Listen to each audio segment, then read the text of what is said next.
여러분 예수님 믿으면서 사시는 거 즐거우세요? 우리가 예수님 믿으면서 사는 일은 참 즐거운 일입니다. 예. 로마서 14장 17절에 보면 하나님의 나라에 대해서 정의하는데 하나님의 나라는 먹는 것과 마시는 것에 있는 것이 아니고 오직 성령 안에 있는 의와 평강과 희락이다 이렇게 말씀합니다. 이 말씀에 비추어 보면은 그 예수님을 믿으면서 사는 삶이라고 하는 것은 예수님을 통해서 우리가 의로워지는 것뿐만 아니라 반드시 이 예수 믿는 사람에게는 평강이 주어지고 희락이 주어진다. 세트처럼 하나라고 하는 것을 알 수가 있어요. 이 의, 평강, 희락에 대해 조금 더 자세히 말씀드리면 의라고 하는 용어는 원래 헬라사에서 사용될 때 법정 용어입니다. 법정. 예, 법정에 사용하는 용어인데 무죄를 의미해요. 죄가 없는 것. 예. 원죄 DNA를 가지고 우리가 태어나고 그 DNA를 가지고 죄 찌든 채 살아가는 인간이 어떻게 무죄 선고를 받을 수 있었겠어요? 예, 예수님의 대속의 죽음 때문이죠. 예, 그래서 우리에게 입혀주신 이 의로움이라고 하는 것은 모든 죄를 대속받고 하나님과 인간이 아주 조화롭게 된 상태를 얘기하는 겁니다. 그걸 의라고 얘기하는 거죠. 평강은 이 헬라어에서 사용될 때 전쟁이 종료된 것을 표현할 때 전쟁이 종식되었다라고 하는 것을 말할 때 사용하는 용어예요. 이것은 구약의 샬롬을 얘기하는 거죠. 그러면 이 전쟁이 누구와의 전쟁이냐 하는 거예요. 하나님과의 전쟁이 끝나는 거예요. 하나님 아버지와 우리는 원수였던 관계죠. 원수였던 우리가 다시 하나님과 화목하게 되는 상태. 그걸 샬롬이라고 하는 거죠. 희락은 예수님과 함께 살아가는 성도들이 그 주님과 함께 친밀감 속에서 누리는 성도의 기쁨과 즐거움을 얘기합니다. 이렇게 성령 안에서 의와 평강과 기쁨을 누리는 이것이 하나님의 나라, 이 땅에서 먼저 누리는 천국이라고 하는 거예요. 그런데 예수님을 믿으면서도 이 하나님의 나라가 부분적으로 없는 사람들이 있어요. 부분적으로. 예수님으로 말미암은 의는 있는데, 의로움은 있는데 희락이 없거나 평강이 없는 사람들이 있어요. 단지 예수님을 믿는 것을 사후에 천국에서 영생하는 것으로 이해하는 그런 사람들이 있어요. 우리가 예수님을 믿는 것을 두고 속죄함을 받고 사후에 천국에서 영생하는 것으로만 생각한다고 한다면 그것은 예수님을 믿는 것에 대해 절반의 이해밖에 가지지 못한 것입니다. 그렇다면 왜 이렇게 절반의 이해밖에 가지지 못하는 그리스도인들이 생겨나는 것일까요? 그것은 이 희락이라고 하는 것과 평강이라고 하는 것은요, 자신의 권리를 포기함으로 얻어지는 것이기 때문에 그래요. 의로움을 입혀주시는 것은 공짜예요. 인간이 하는 일이 아무것도 없어요. 예수님이 십자가에서 죽으심으로 말미암아 그분이 온전히 그분이 하신 일이에요. 그냥 주시는 것을 받아들이기만 하면 돼요. 이 의는. 그러나 평강과 희락은 그렇지가 않아요. 평강과 희락은 샬롬을 누리기 위해서는 하나님과 내가 이게 온전히 화목되기 위해서는 하나님의 나라가 나에게 임해야 되는 거지. 하나님의 나라와 내가 지금까지 쌓아온 나라가 충돌이 일어나면 어떻게 돼요? 샬롬이 이루어질 수가 없어요. 예수를 믿어도. 계속해서 내 생각이 있고 내 주관이 있고 내 주장이 있고 내 경험들이 기준이 되고 있다고 한다면 계속해서 예수를 믿어도 충돌이 일어나는 거예요. 하나님과 계속. 이런 이 충돌 속에서는 하나님의 샬롬을 경험할 수가 없는 것이죠. 그래서 이 내 나라가 없어져야 되는 거예요. 하나님의 나라가 임하기 위해서는, 샬롬이 오기 위해서는 내 나라, 내 기준, 내 경험, 나라고 하는 이 기준이 없어져야 되는 거죠. 기쁨을 누리는 것 역시도 마찬가지입니다. 기쁨은 주님을 만나고 교제함으로 얻어지는 거예요. 그냥 얻어지는 게 아니에요. 그렇다면 우리가 주님을 만나고 교제하기 위해서는 내가 시간도 내야 되고 집중도 필요하고 내 것을 드려야 되는 거예요. 내 것을 드릴 때 부어지는 것이에요. 그럴 때 기쁨이 오는 거죠. 그래서 이 평강과 희락은요, 내 것을 내어놓을 때, 내 것을 주님께 내어놓을 때 주님으로부터 오는 것입니다.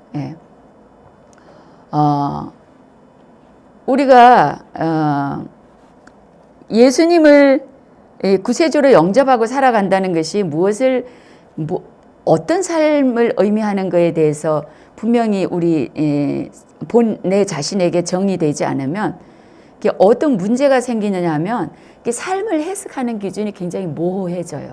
예.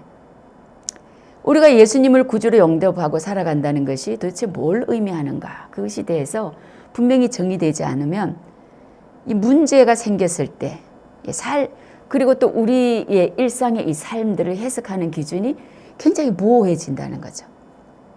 특히 인생을 살아가면서 우리가 누구나 삶이 뜻대로 되어지지 않는 경우를 많이 경험하잖아요. 예.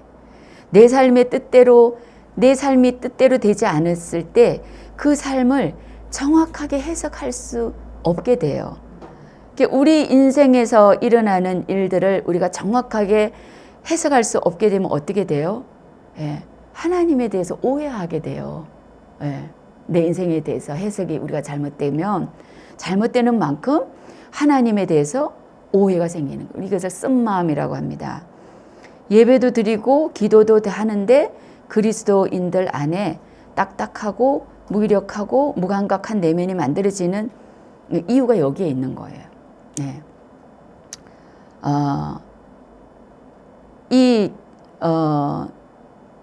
우리가 예수 믿고 살아가는 그 삶이 무엇인가에 대한 분명한 정의가 없는 것이죠.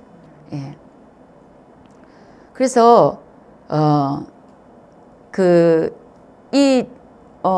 삶이 제대로 해석이 안 됐을 때, 우리 안에 쓴마음이 자꾸 반복적으로 경험되어지면 우리 신앙이 어떻게 되냐면 신앙이 냉소적이 되거나, 불신앙적이 되거나 영적 패배주의에 사로잡히거나 인본적이 되거나 세속적이 되거나 아주 종교적이 되거나 이런 모습을 띠게 돼요. 그렇기 때문에 그리스도인들은 반드시 이 예수 믿고 살아간다는 게 뭔가 하는 걸 정확하게 우리가 그 기준을 가지고 있어야 되는 거죠. 오늘 그 본문의 이야기는 요셉의 이야기예요. 그 요셉이 애굽에 내려갔을 때 초창기의 삶을 기록을 하고 있는데 오늘 본문은 하나님을 믿는 이 사람들의 삶이 무엇인지를 알려주고 있는 그런 본문이에요. 말씀 속에서 주님께 저와 여러분에게 은혜 주시기를 주님의 이름으로 축복합니다. 첫째는 주님이 주인 되시는 삶이에요. 주님이 주인 되시는 삶. 앞에서 많은 그리스도인들이 예수를 믿으면서도 하나님의 나라가 부분적으로 없는 것은 그 예수님을 믿는 것을 오직 천국 티켓 얻는 것으로 이해하기 때문이다라고 말씀을 드렸잖아요. 근데 우리가 죽어서 천국 티켓 얻는 그 사실 이전에 우리가 먼저 기억해야 될 것이 있는데 그것은 뭐냐면 우리가 예수 믿을 때 우리 주인이 바뀌었다고 하는 거죠. 예. 고린도전서 6장 19절 20절에 보면은 너희 몸은 너희가 하나님께로부터 받은 바 값으로 산 것이 너희 가운데 계신 성령의 전인 줄을 알지 못하느냐. 너희는 너희 자신의 것이 아니라 값으로 산 것이 되었으니 그런즉 너희 몸으로 하나님께 영광을 돌리라. 아멘. 그리스도인들이란 천국 가기 이전에 이 땅에서 자신의 주인이 바뀐 사람들이라는 거예요. 예전에는 사단이 주인이고 또 그 사단의 그 수하에서 내가 주인 노릇하면서 내 인생을 살았지만 그리스도인들은 이제는 예수님의 소유가 된 사람들이라는 거예요. 베드로전서 2장 9절에서도 말씀합니다. 너희는 택하신 족속이요 왕같은 제사장들이요 거룩한 나라요 그의 소유가 된 백성이니 이 사실이 나에게 충분히 그리고 온전하게 정의되지 않으면 어떻게 될까요? 예수를 믿어도 하나님과의 관계가 조화롭지 못하고 샬롬도 없고 기쁨도 없는 거예요. 예수님을 믿는 것이 무엇인가 하는 것을 우리에게 분명하게 정의해 줄 필요가 있는 것이죠. 요셉에게 하나님의 일이 시작이 되면서 요셉이라고 하는 한 인간에게 하나님의 일이 시작되면서 요셉은 자기 인생의 주권이 하나도 없어요. 여러분 우리가에게 하나님의 일이 시작되기를 원하십니까? 우리 그러면 우리 주권을 포기해야 돼 하나님께. 하나님의 일이 시작되는 시점이 예, 우리의 주권이 포기되어지는 때예요. 예. 형들에 의해서 이스마엘 사람들에게 팔려가고 다시 애굽 사람들에게 팔리고 사고 팔리고 이런 인생이 되어요. 예. 요셉의 주권이 하나도 없지요. 그런데 중요한 사실이 있어요. 하나님께서 이 요셉을 배후에서 사고 파신다는 거. 예. 형들이 사고 파는 것 같지만 이스마엘 사람들에 의해서 보디발에 의해서 뭐 사고 팔리고 하는 것 같지만 중요한 것은 그 배후에 하나님께서 요셉을 사고 팔게 하신다는 거예요. 예. 이 그리스도인이 된다고 하는 것은요, 하나님의 주권 아래 들어가는 거예요. 내가 결정할 수 있는 것이 없어지는 것을 의미합니다. 예. 그래서 참 이거 두려운 일이죠, 그죠? 예. 굉장히 두려운 일이에요. 내가 결정할 수 있는 것이 없어지는 것. 사람들은 자신이 자신의 인생에 의해서 주도적이 되지 못할 때, 자기 주권을 내려놓을 때 굉장한 두려움을 겪어요. 자기 인생의 결정권이 없어질 때 굉장한 두려움을 느끼죠. 예. 이건 누구나 할 것 없이 다 마찬가지예요. 요셉도 그 두려움이라고 하는 것은 말할 것도 없겠죠. 상상할 수 없는 두려움을 느꼈을 거예요. 그러나 애굽에서 보디발의 집에 지내는 동안 그 두려움은 어떻게 되었을까요? 자취를 감췄을 거라 그렇게 우리가 추측해 보게 됩니다. 왜 그럴까요? 이 자신의 인생에 간섭하시는 분이 어떤 분이라는 것을 느꼈기 때문이죠. 우리가 하나님께 우리의 주권을 내어드리지 못하는 이유가 뭘까요? 하나님에 대한, 하나님의 선함에 대한 경험이 많지 않기 때문에 그래요. 여러분, 여러분들의 삶에 하나님의 일이 시작이 되기를 원하십니까? 예. 하나님께 주권, 하나님께 여러분의 하나님께 온전히 주권을 내어드리는 삶을 사시고 싶으세요? 예. 그러면 하나님께 하나님의 선함을 경험하게 해달라고 기도하세요. 하나님이 어떠한 분이신지, 하나님이 어떠한 분이신지 하나님 말씀을 통해서든지 아니면은 또 삶의 여러 가지 문제들을 통하여서라든지 하나님, 저에게 하나님이 얼마나 선하신 분인가 하는 것을 저에게 경험해 주십시오. 여러분, 우리가 하나님에 대한 선함, 이 하나님의 선하심에 대한 경험이 많지 않으면요, 하나님께 주권을 내어 드릴 수가 없어요. 왜냐하면 불안해요. 불안하고 두려워요. 그래서 우리가 이 주권을 내어 드릴 수 있도록 하나님의 선함에 대한 경험을 달라고 기도하세요. 그래서 우리가 이 하나님의 선함이 경험되어지면 하나님께 우리를 맡겨도 되겠구나 이런 마음이 들어요. 그럼 맡길 수 있는 거예요. 그분께 모든 권리를 내어드릴 수 있는 거예요. 그분이 하라면 하는데 하는 대로 그냥 살아갈 수 있는 거예요. 그분께 다 맡겨드릴 수 있는 거예요. 어떠한 상황 가운데 있어도 두려워하지 않을 수 있게 되는 것입니다. 그런 은혜가 있으시길 바랍니다. 신앙생활은요, 사실 이것과의 싸움이게 돼요. 하나님께 주권을 내어드리는 이 문제. 이 평생의 사람들이 신앙생활을 하면서 이 목적하는 것이 뭐예요? 하나님이 우리의 주인 되시는 거예요. 하나님이 우리를 다루시면서 계속해서 하나님이 환경이나 여러 가지 상황이나 문제들을 통하여서 우리를 훈련하시면서 목적하는 그 한 가지 목적이 뭐예요? 하나님의 주재권을 인정하려는 거예요. 내가 너의 주인인 걸 인정하려는 거예요. 그걸 가르치기를 원하시는 거거든요. 안 내놓으니까, 이 권리를 안 내놓으니까, 주인됨을 안 내어놓으니까 계속해서 하나님께서 여러 가지 상황들을 통하여서 우리에게 그걸 요구하시는 것이죠. 그래서 이 주권을 주님께 내어드리는 이것이 사실은 신앙생활의 목적이에요.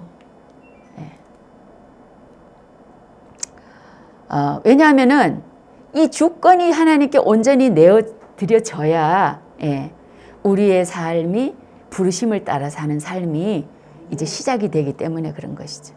그 이전에는 하나님의 이 주권의 이 주재권에 대해서 우리가 이해함이 없구나. 우리에게 두 주인이 있을 때, 내가 주인 되고 주님이 주인 되고 이 두 주인이 있을 때 하나님의 일은 시작이 될 수가 없어요. 온전히 주님께 우리의 주권이 내어질 때 우리가 부르심을 따라서 사는 삶이 새롭게 시작이 되기 때문에 그렇습니다. 우리의 주권을 주님께 다 내어드리시기를 주님의 이름으로 축복합니다. 두 번째는 형통한 삶이에요. 형통한 삶. 3절에 보면 보디발이 요셉에게서 본 것이 있는데 하나님이 함께 하시는 것을 보았고 또 한 가지는 요셉의 모든 일 속에서 형통함을 보았다. 그렇게 말합니다. 2절에 형통한 자가 되어라고 하는 말의 의미는 이 번성한다는 거예요. 뻗어나간다는 거예요.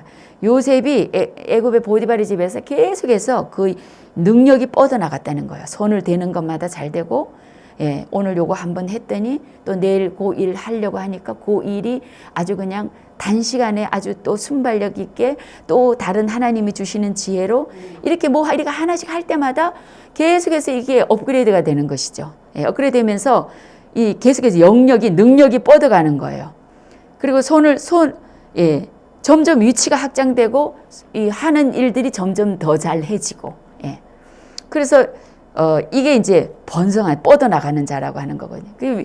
점점 이렇게 만지는 것마다 잘 되고, 그리고 위치가 점점 확장되어져 나가는 거죠. 보디발이 요셉을 지켜보니까 요셉을 위해서 일하시는 분이 있더라는 거예요. 다시 말하면 요셉에게 어떤 일이 맡겨지면 그 일을 나서서 뭔가 뒤에서 돕는 존재가 있는 걸 보게 된 것이죠. 요셉이 그동안 집에서 일을 해봤겠어요? 그죠? 야곱이 제일 사랑하는 아들이고, 땀 흘리면서 형들이 일할 때 채색 옷 입고 맛있는 간식 먹으면서 아버지하고 아버지하고 그냥 수다 떠는 존재. 아버지 곁에서 보호받던 아들이. 일을 배워보지 못한 사람이에요. 그런데 그 요셉의 부족한 부분들을 도우시는 분 하나님께서 나서셔서 다 채우셨다는 거예요. 그래서 요셉이 뭔 일을 하면은 다 잘 되는 거예요. 여러분, 저와 여러분에게도 이런 은혜가 있으시기를 주님의 이름으로 축복합니다. 잠언 16장 9절에 보면은 사람이 마음으로 자기의 길을 계획할지라도 그의 걸음을 인도하신 이는 여호와시니라. 잠언 29장 26절에 주권자에게 은혜를 구하는 자가 많으나 사람의 일의 작정은 여호와께로서 말미암느니. 우리 인생은 하나님이 도와주셔야 되는 거예요. 하나님이 도와주셔야 되는 거예요. 하나님이 도와주시는 게 형통함이에요, 사실은. 우리가 좀 부족해도 하나님이 나서서 채워주시면 온전해요. 그런데 하나님이 도와주시는 것, 이제 그것이 형통함인데, 여러분 사람이 생각하는 형통함과 하나님의 형통함이 같을까요, 다를까요? 달라요. 우리는 우리가 원하는 것이 원하는 대로 되어질 때에 그것을 형통함이라고 생각해요, 세상의 사람들은. 그러나 성경이 말하는 형통함은 그게 아니에요. 성경이 말하는 형통함은 우리가 원하는 대로, 우리의 눈에 보기 좋은 대로, 우리가 어떤 계획했던 대로 되어지는 것을 형통함이라고 하지 않고, 성경이 말하는 형통함은요, 하나님의 뜻이 이루어지는 거예요. 하나님의 뜻이 이루어지는. 하나님이 함께 하시고 하나님의 뜻이 이루어지는 것. 그걸 형통함이라고 하는 것입니다. 이 형통함은요, 겉모습하고 상관이 없어요. 요셉이 히브리 노예예요. 히브리 노예를 보고 무슨 형통함을 말할 수가 있겠어요.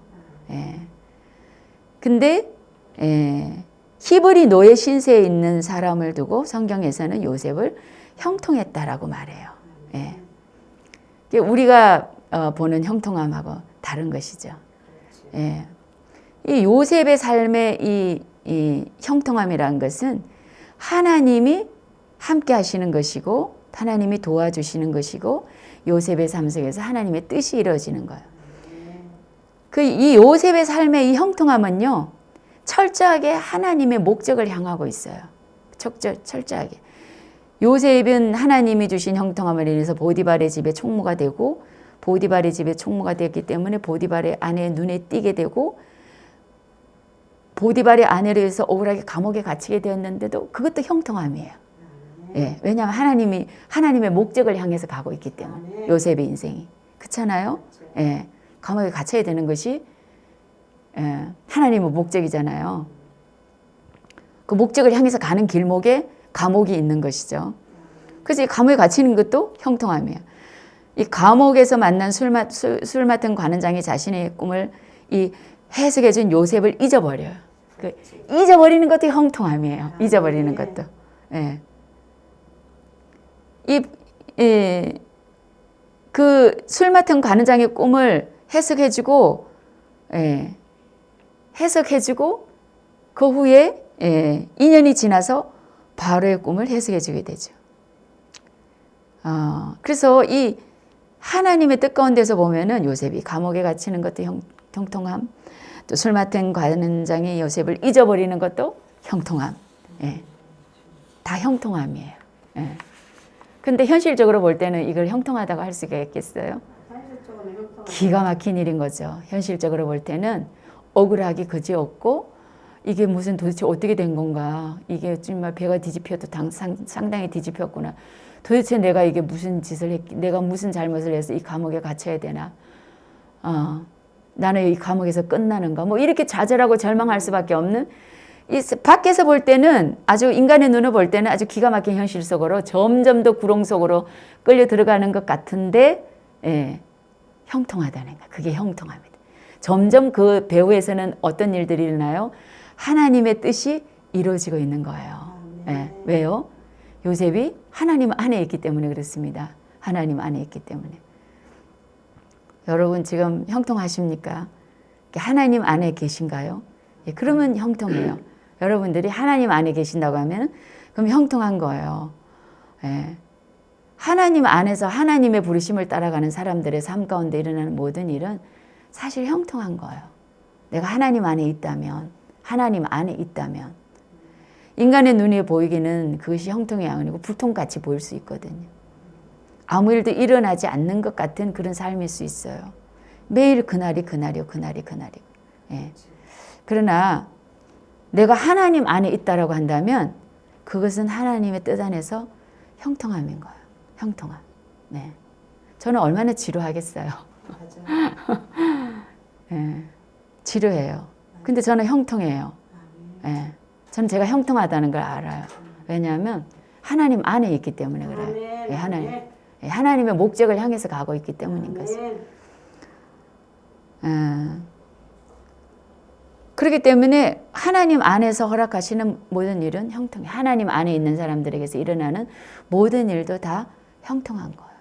크고 작은 한 가지 일들을, 크고 작은 여러 가지 일들을 통하여서, 예, 그것을 통하여서 계속해서 하나님의 목적을 향해서 가고 있기 때문입니다.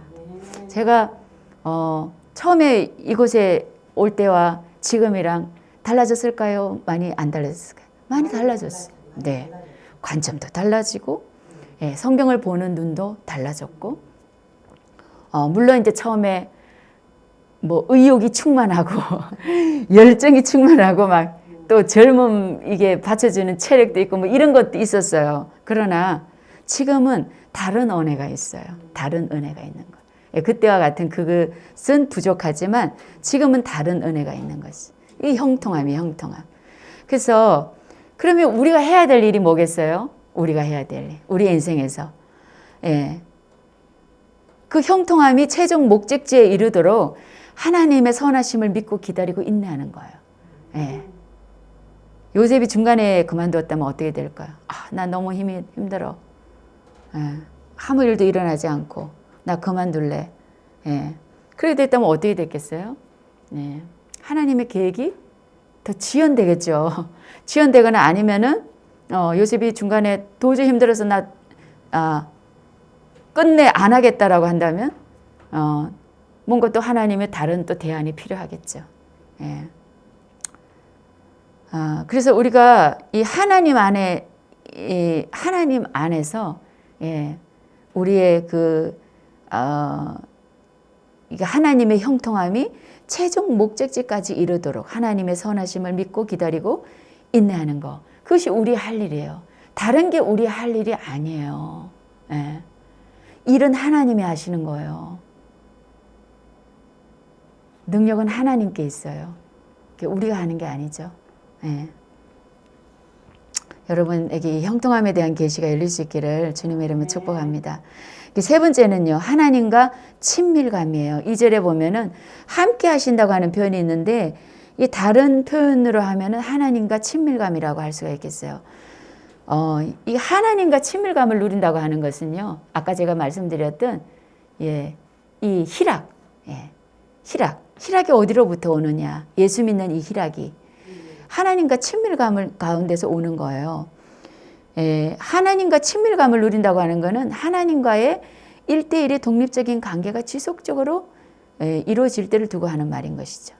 요셉과 하나님과의 관계가 언제부터 시작이 됐을까요? 친밀한 관계가. 요셉이 애굽 땅에 끌려 내려가면서부터 시작이 된 것이죠. 물론 이전에도 꿈으로 자신의 미래에 되어질 일들을 꿈으로 보기는 했어요. 그러나 이 애굽으로 끌려오기 전까지 요셉은요, 하나님 아버지보다 육신의 아버지 야곱과의 관계가 더 친밀했던 그러한 사람이에요. 그런데 애굽에 끌려 내려오면서 이제 요셉과 하나님과의 관계가 시작이 되는 것이죠. 예.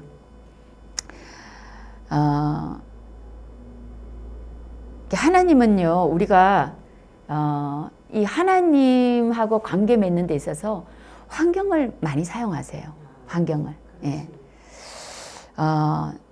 내가 이거 하나님이 하나님과 우리가 관계를 맺는 데 있어서 이 우리의 주변이 다른 이들과 맺어야 될 관계가 많다라고 한다면 하나님하고 관계 맺는 데 좀 어려움이 있을 수도 있어요. 내가 인간적으로 의지할 게 너무 많아. 인간적으로 의지할 게 너무 많고 인간적으로 내 문제를 해결해 줄 도구들이 너무 많아. 재물이 있든지 무슨 뭐 힘을 가진 권력을 가진 이가 주변에 있든지 뭐 하여튼 이런 식으로 내 주변에 내 문제를 하나님을 찾지 않아도 될, 하나님과 관계 맺지 않아도 될 나에게 기쁨을 주는 존재들이 많고 내 문제를 해결해 줄 도구들이 많고 나에게 힘이 되어 줄 그런 든든한 백그라운드가 되는 그런 존재들이 많고 이러면요, 하나님과 관계에 대해서 그렇게 갈망이 일어날 수가 없어요.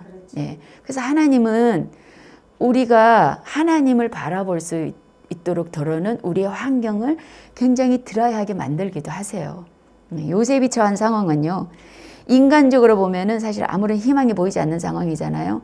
낯선 곳이고 누구의 도움도 기대할 수 없는 것이고, 예. 목숨을 잃을 수도 있는 또 위험도 있는 곳이고. 근데 이런 환경들이 오히려 요셉으로 하여금 이 하나님과 밀착되어지는 좋은 환경적인 도구였다라고 하는 것이죠. 예. 여러분, 우리에게 요셉에게 애굽이 낯선 곳이고 막막하고 답답했던 곳이었던 것처럼 우리에게도 이렇게 답답하고 또 막막하고 사방이 막힌 것 같이 힘들게 여겨지는 그런 현실들이 있을 수 있어요. 너무 답답해. 왜 이게 이렇게 그냥 앞을 쾅 가로막고 있는 거야 하는 그런 답답함이 느껴지는 그런 현실이 있을 수 있어요. 근데 분명한 것은 그런 환경들을 통해서 더욱 하나님과 밀착되어질 수 있는 그런 은혜가 있다고 하는 사실입니다. 요셉이 의지할 곳 없음으로 인해서 더욱 하나님과 친밀함을 구했던 것처럼 우리에게 힘들게 여기지는 이 환경들을 통해서 주님은 더 우리와 친밀한 교제를 나누기를 원하세요. 그래서 이게 은혜예요. 은혜. 의지할 곳이 없는 거, 기댈 곳이 없는 거.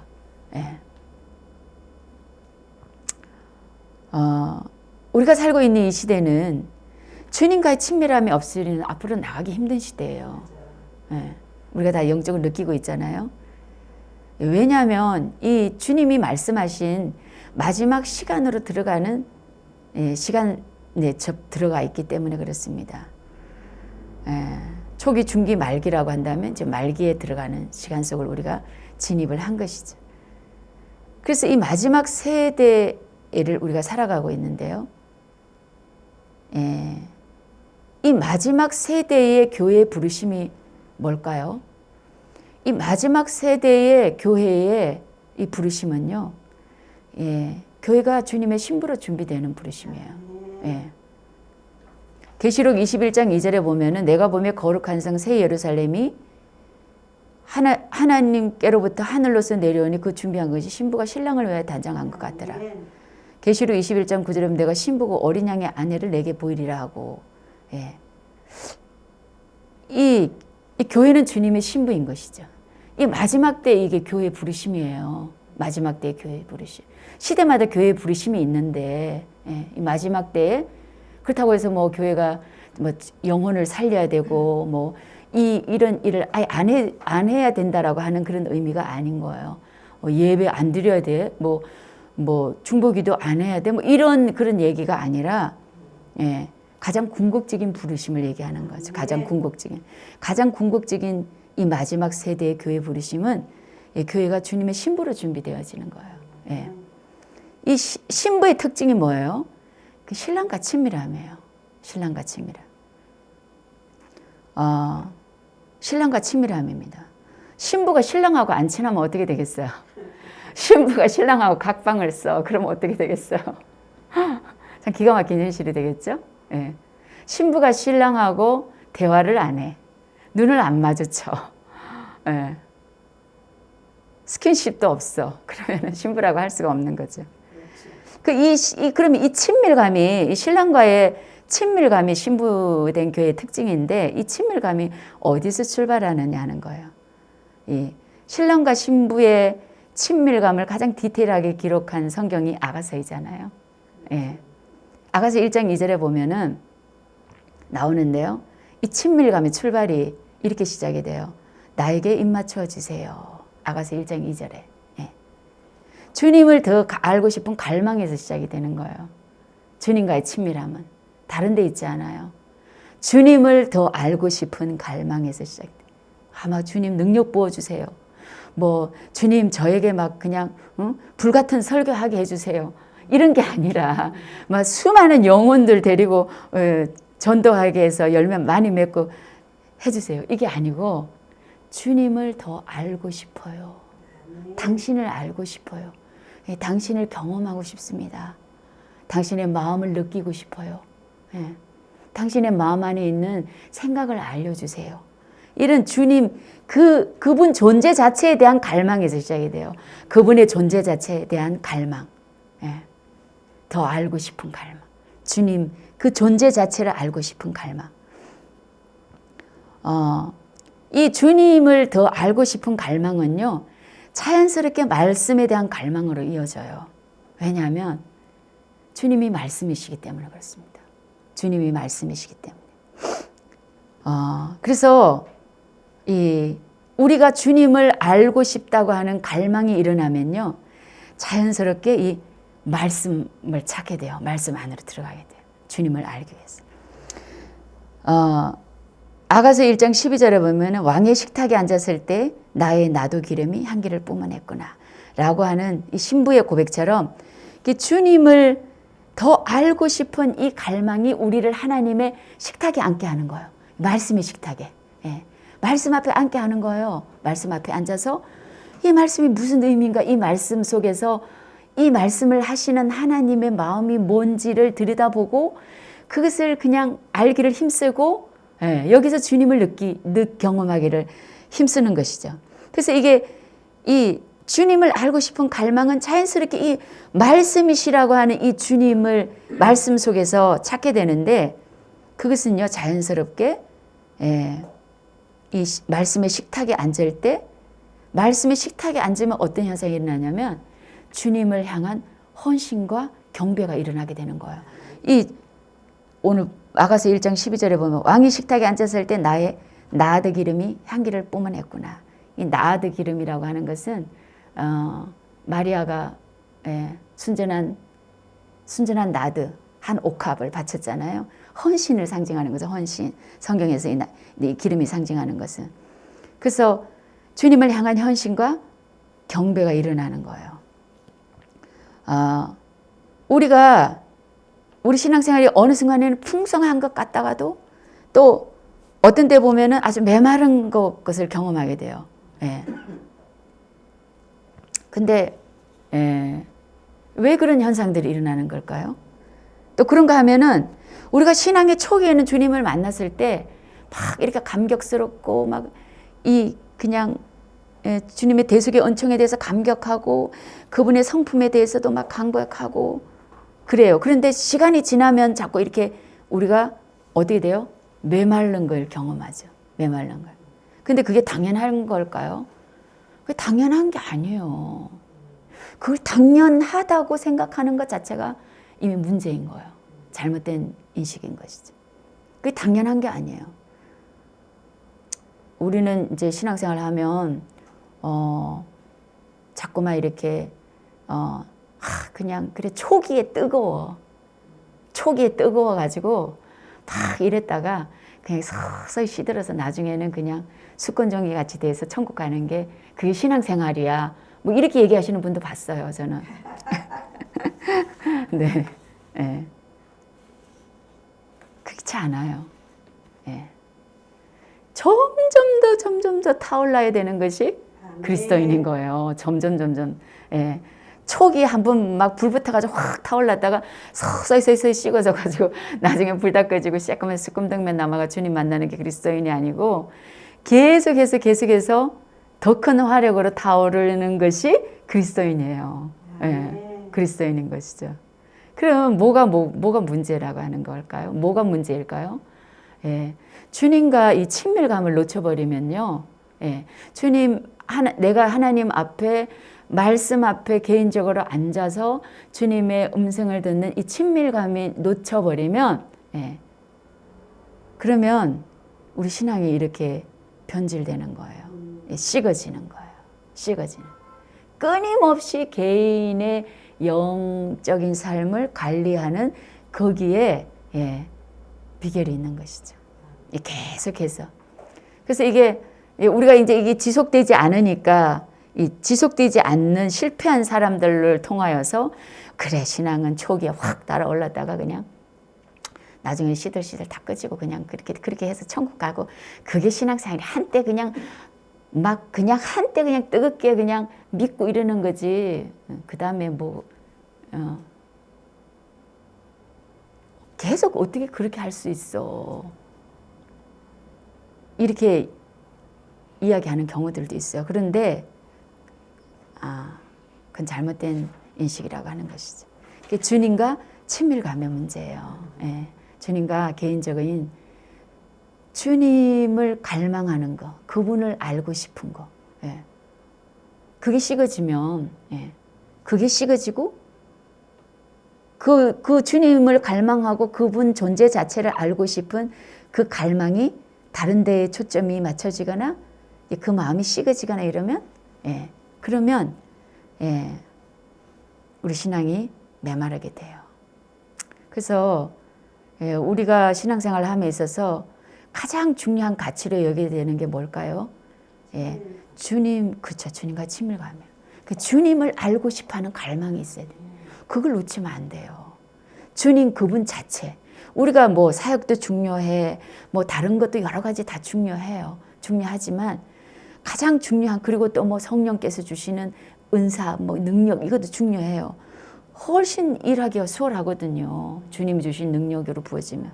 그런데 주님과의 이 관계에 대한 갈망이 없고 주님을 더 알고 싶은 그것이 없는 가운데서 이러한 것들이 주어져 봐야 아무 의미가 없어요.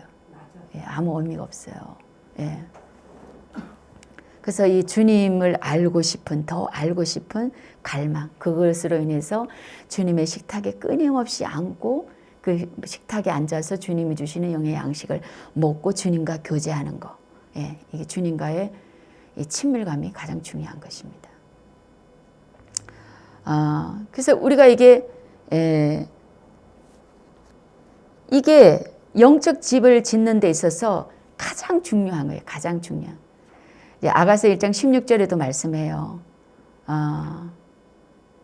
우리의 침상은 푸르고 우리의 집은 백합목 들보 잣나무 석가래로구나 이렇게 말씀하는데 이 영적 집을 짓는 데 있어서 가장 먼저 언급되는 게 뭐냐면 친밀감이에요. 친밀감. 침상을 먼저 얘기하잖아요. 침상을 먼저 얘기해요. 보통 집 지었는 데는 집에 기초 놓고 집이 다 되면 그 안에 나중에 가구 갖다 놓고 뭐 이렇게 하잖아요. 그런데 오늘 보면은 백항목 들보, 예, 지붕을 얘기하는 거죠. 들보, 잣나무 석가래, 예, 이 집을 세우는 것을 얘기하는데, 예, 침상을 먼저 언급을 한다니까. 친밀감이 가장 중요하다. 우리의 영적 집을 짓는 데 있어서 무엇보다도 하나님과 친밀감이 가장 중요하다니까. 마태복음 25장에 보시면 열처녀 비유가 기록되어져 있어요. 모두가 다 신랑을 기다리고 있어요. 10명. 예. 이 10명은 누구를 상징해요? 교회를 상징하는 거예요. 교회. 근데 반반 갈려. 어떻게 갈리냐면 5명은 등잔은 갖고 있는데 기름이 없고 5명은 등잔도 갖고 있는데 기름도 갖고 있어. 예. 반으로 갈리는 것이죠. 이게 마지막 때 교회를 상징하는 거예요. 이 기름이 뭘까요? 친밀감이에요. 친밀감. 예. 이 기름이 친밀감이에요. 예. 이 열처녀 비유를 통해서 주님이 말씀하시려고 하는 게 뭐예요? 예. 마지막 때 교회를 보여주시는 거죠. 주님과 친밀감이 있는 이 신부들만이 예, 주님을 맞이할 수 있다는 거예요. 견딜 수 있다는 거예요. 그 마지막 때를 견딜 수 있다는 거예요. 그때 가가지고 막 허겁지겁 막 기름 사러 가고, 예. 이 마지막으로 갈수록 마지막에 가서 그런 순간들이 허용되지 않는다는 걸 말씀하시는 거죠. 예. 평소에 준비되지 않은 사람에게는 마지막에 가서 그때 내가 가서 주님 올 때쯤 되면 그때 가면 내가 이제 그때 가서 한판 엎을 거야. 이게 안 통한다는 거죠. 이 마지막 때 주님 오시는 때를 지나기 위해서는 이 주님과 친밀감이 없이는 견디기 어렵다라고 하는 것을 우리에게 말씀하고 있어요. 정말 이 친밀감이라고 하는 게 너무 중요한 거죠. 이게 마지막 때 교회 부르심이에요. 마지막 때 교회. 마지막 때의 교회가 추구해야 될 가장 중요한 가치. 예, 주님의 신부가 되는 거예요. 친밀감. 주님과 친밀감이에요. 오늘 우리가 이 땅에서 하나님의 나라를 누리기 위해서 어떻게 살아야 되는지를 제가 3가지를 말씀을 드렸어요. 주님이 주인 되시는 삶을 살아야 된다. 또 주님의 형통을 믿으며 인내하고 기다리는 삶을 살아야 된다. 그 다음에 주님과 친밀한 삶을 살아야 된다. 이 시간에 우리에게 이런 풍성한 은혜가 있기를 주여 한번 부르고 다 같이 한번 기도하겠습니다.